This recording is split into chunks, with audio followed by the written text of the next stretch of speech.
Hello दोस्तों, veterans नमस्कार। मैं दीवान सिंह। मैं आपको बताना चाहूँगा कि जैन साहब ने एक लेटर निकाला 4/4/2026 का, और उस लेटर के माध्यम से हमको अवगत कराया कि इन्होंने कोई रिट पिटीशन डाल दी है मुंबई हाई कोर्ट में।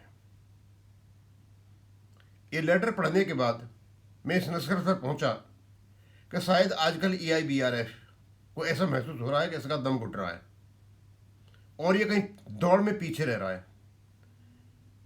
शायद इससे आगे AIB पार्क निकल गया, क्योंकि वो माननीय सुप्रीम कोर्ट में अपना पूर्ण योगदान दे रहा है।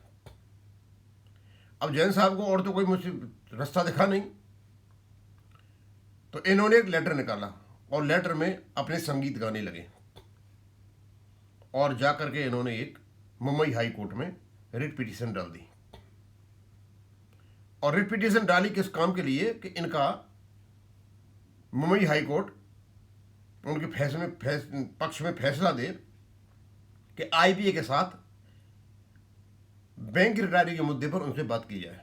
अब पता नहीं इसका क्या अर्थ निकालते हैं ये, और रिपिटीशन डाल दी। मुझे अचंभा तब हुआ जब मेरे पास इस लेटर को पढ़ने के बाद लोगों के फोन आने लगे कि दीवान सिंह जी, चंडीगढ़ हाई कोर्ट के जजमेंट को माननीय सुप्रीम कोर्ट में चैलेंज कर रखा है सिविल अपील में, और उसके भी डेली वीडियो बना रहा हूं कि उसमें क्या कमी थी। 5-6 कारण थे जिनकी वजह से हमारे पेंशन अपडेशन को चंडीगढ़ हाई कोर्ट ने नकारा, और उसी चंडीगढ़ हाई कोर्ट के जजमेंट को सहारा बनाकर उस पर चढ़ करके इनने डाल दी पेंशन अपडेशन की एक अपील डाल दी मुंबई हाई कोर्ट में जाके। और केवल चंडीगढ़ हाई कोर्ट के जजमेंट को आधार नहीं बनाया, बल्कि IBA ने उस जजमेंट के आधार पर जो लेटर निकाला जो CMD को दिया उसको भी आधार बनाया। अब इसके दो ही कारण हो सकते हैं। पहला तो ये कि चंडीगढ़ हाई कोर्ट के जजमेंट को समझ ही नहीं पाए, पढ़ ही नहीं पाए, और जब IBA के लेटर को आधार बनाते हैं, क्यों IBA ने अपने लेटर में चंडीगढ़ हाई कोर्ट के जजमेंट का हवाला दिया है, तो सीधा साधा मतलब यह है कि इनकी साठगांठ IBA से है। IBA ने इनसे कहा है कि आजकल IBA को दबा हुआ है। कभी राज्यसभा से कहता है there is no updation provision नहीं है, फिर लोकसभा से कहलवाता है, फिर खुद एक IBA एफिडेविट देता है, उसमें वेंकटचलम भी फंसा हुआ है। तो क्या जैन साहब आपने IBA, वेंकटाचलम और ऐसे ही लोगों से मिलकर के साठ घाट करके लोगों की आंखों में धूल झोंकने का काम किया है? क्या आपको पता नहीं है चंडीगढ़ हाई कोर्ट का जो जजमेंट है उसी को चैलेंज कर रखा है माननीय सुप्रीम कोर्ट में, और उसी को आप आधार बनाते हो। अब आप बोलोगे आधार कैसे बनाते हो? आपने कहा है कि चंडीगढ़ हाई कोर्ट ने यह कहा था कि निगोसिएशन हो IBA उनके बीच में,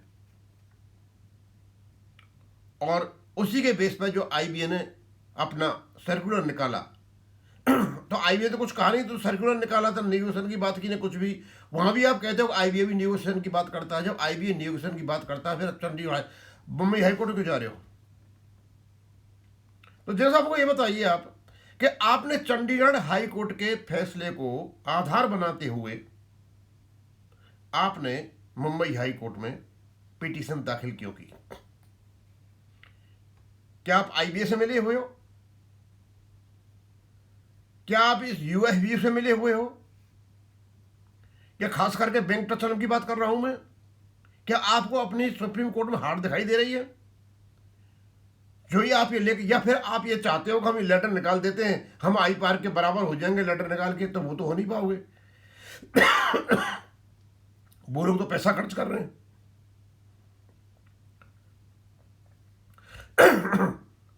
जैन साहब, मैं तो समझ नहीं पाया। अब हम चलते हैं चंडीगढ़ हाई कोर्ट का फैसला। चंडीगढ़ हाई कोर्ट ने क्लॉज 12 में यह कहा था, फैसला देते वक्त 2015 में, क्लॉज 12 में जो कुछ आइटम्स थे वो विचाराधीन थे, इसलिए पेंशन अपडेशन नहीं मिल सकता। क्या जैन साहब बताइए आप, चंडीगढ़ हाईकोर्ट सही था? क्या हमारे मुद्दे जो उसमें थे क्लॉज 12 में वो विचाराधीन थे? यदि विचाराधीन होते तो रेगुलेशन नहीं बनता। रेगुलेशन बन गया मतलब विचाराधीन नहीं थे, यानी अपडेशन उसमें लिखा हुआ था, उसे नकारने के लिए चंडीगढ़ हाई कोर्ट ने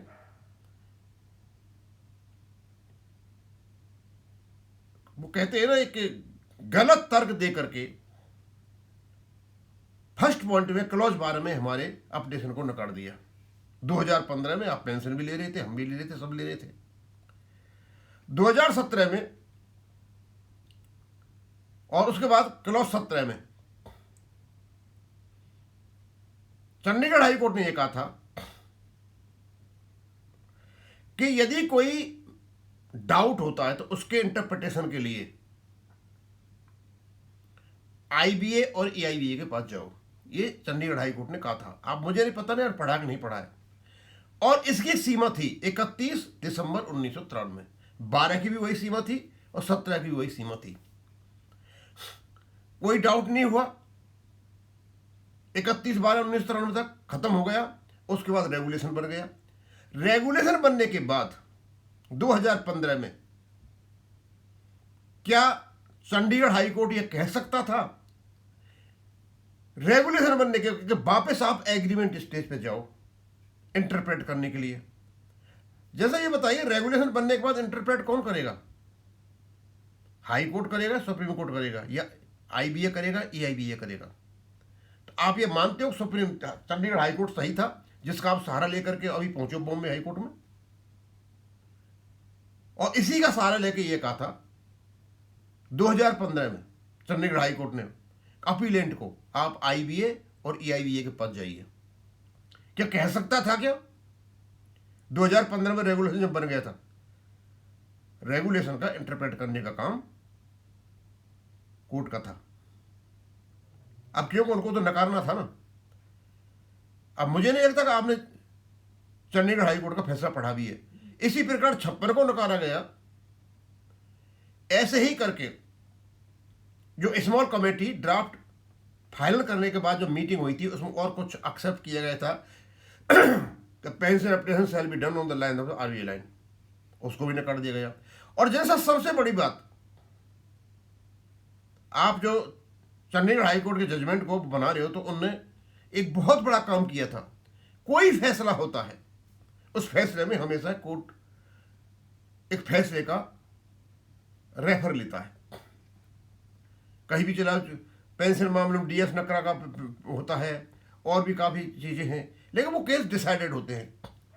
एक अनडिसाइडेड केस का और अनरिलेटेड केस का सहारा लिया चंडीगढ़ हाई कोर्ट ने पेंशन अपडेशन नकारने के लिए। आपको पता नहीं है सर ये? आप बोलोगे अब अनडिसाइडेड कौन सा था? आरबीआई अपडेशन का case Chandigarh high court Bombay high court में चला हुआ था। उसका जिक्र हुआ इस फैसले में, जो हो नहीं सकता था। क्या जैन साहब आपको पता नहीं है सारी चीज़ों का? तो जैसा ये सब चीज़ों का ये बताइए आप हमें। अंत में आपसे पूछना चाहते हैं कि आप किसके साथ मिले हुए हो? किसने आपका ये लेटर लिखा? किसने आपको गाइड किया? वेंकटाचलम ने या आईबीए ने? क्यों आईबीए की तो ना आजकल तूती बोलना बंद हो गई है, वो रास्ता ढूंढता फिर रहा है किधर से भी। तो आप ये कहना चाहते हो कि आप जो पिटीशन डाल रहे हो, आपकी पिटीशन का सुप्रीम कोर्ट में सहारा लिया जाए कि भाई इनने एक पिटीशन डाल रखी है निगोसिएशन के लिए, इसलिए हमसे निगोसिएशन करें। मतलब आप चाहते हो केस नहीं हो और इनसे एक निगोसिएशन हो या कोई कमेटी गठन हो जाए हमारे केस में। चाहते क्या हो आप? जैन साहब, अंत में एक बात पूछना चाहता हूं मैं। वैसे तो लोग आपके बारे में बहुत बहुत लंबी लंबी बात बताते हैं आपके सर्विस के दौरान कि आप क्या क्या कारनामे करके आए हो। ये जो कुछ भी आपने रहता फैलाया है, ये विषमता पैदा की है, ये जहर जो उगलाया आपने, हमसे तो उम्र में आप बड़े होंगे, लेकिन हो साथी सर, आपको शर्म नहीं आती क्या? थोड़ी तो हिचक होनी चाहिए थी, थोड़ा हेजिटेशन होना चाहिए था। इतनी बेशर्मी के साथ आप ले जाकर के और डाल दी एक पिटीशन, जिसका और आधार बनाते हो उसका आप चंडीगढ़ हाईकोर्ट के जजमेंट को, जो चैलेंज कर रखा है माननीय सुप्रीम कोर्ट में। थोड़ी बहुत हिचक आनी चाहिए थी कि मैं करके आ रहा हूं, वो लोग क्या कहेंगे। मैं सारे AIBRF के पदाधिकारी और उनके मेंबर से ये पूछना चाहता हूं, आप अपने नेता से ये पूछें कि आखिरकार यह आपने एक कुकर्म क्यों किया। आप 38 साल से 35 साल जो भी लोग बताते हैं तब से पढ़े हो, और जब हमारा फैसले की घड़ी आ रही है माननीय सुप्रीम कोर्ट में, उस समय जाकर के कुकर्म करते हो आप, और लोगों को दिखाते हो आप बहुत कुछ कर रहे हो। आप कुछ नहीं कर रहे हो, 3 घंटे का नाटक करते हो आप, बस हड़ताल का, लोगों की आंखों में धूल झोंकते हो। आप लीडर हो ही नहीं, आप वेंकटाचलम जैसे लोगों की चापलूसी करते हो और बैंक डायरी के कामों को खराब करते हो। कहने को मेरे पास बहुत कुछ है, कहा ही कुछ नहीं मैंने। आप मेरे हितों की अनदेखी करके नुकसान पहुंचाओगे और आप सोचोगे हम आपकी इज्जत करेंगे। और तो मैं तो विस्मित हूं जो EIBRF के मेंबर्स हैं कि आखिरकार इनसे क्यों नहीं पूछते, क्योंकि पेंशन के हित तो उनसे भी जुड़े हुए, कि भाई तुम क्या कर रहे हो ये, और तुमने क्यों पिटीशन डाली। कुछ लोगों ने निर्णय ले लिया और पिटीशन डाल दी, और वो भी चंडीगढ़ हाईकोर्ट का, तुम क्या नाम है, आधार बनाते हो फैसले को, जो चैलेंज कर रखा है माननीय सुप्रीम कोर्ट में। जैन साहब पता नहीं है आपको कि चंडीगढ़ हाईकोर्ट के फैसले को चैलेंज कर रखा है, उसमें बहुत सारी कमियां हैं, और उन कमियों को आधार बना करके जाके पिटीशन डालते हो और निगोशिएशन मांगते हो। बेवकूफ समझते हो लोगों को। अब मैं ज्यादा नहीं कहूं, यही कहूं। थैंक यू, धन्यवाद।